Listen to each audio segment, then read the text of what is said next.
Ito nga pala yung menu natin for today. Ginataang makarel with pechay mga idol. Ito nga, inihulog natin yung ating gulay. At welcome po sa Gerlimer Vlog mga lords. Ito po yung gagamitin natin sa pagluluto. Pinirito ko nga muna yung ating isda makarel. At ito naman yung ating ginamit na pechay. Gagamitin natin gata yung nasa lata. Ngayon tayo yung luya, bawang, sibuyas, at kamatis. Maglalagay din tayo dyan ng siling haba. Umpisa niya muna natin iprito yung ating isda. At pagkatapos nga natin iprito, maggigisa tayo ng sibuyas at bawang.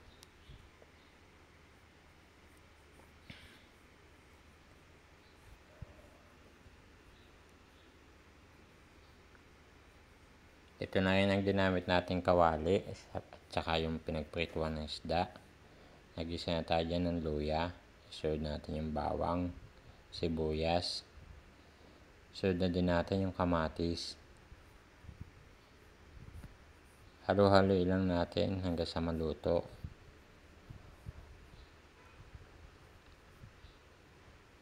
Pisa natin ilagay yung ating piniritong isda. Lagyan natin sa ibabaw. Isunod natin dyan yung ating sili. Ito yung magiging pangpaanghang natin.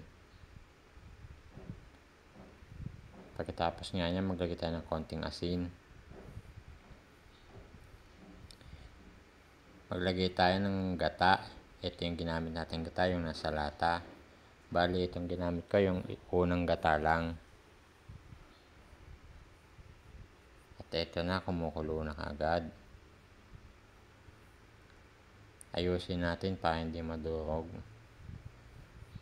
Ito nga, ilagay natin yung ating pechay.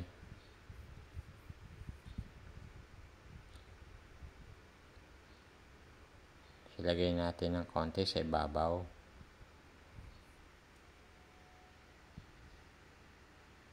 At pagkatapos nga ng ilang minuto, maluluto na agad yan. Ito na mga idol, luto na yung ating ginatang makarel. Salamat.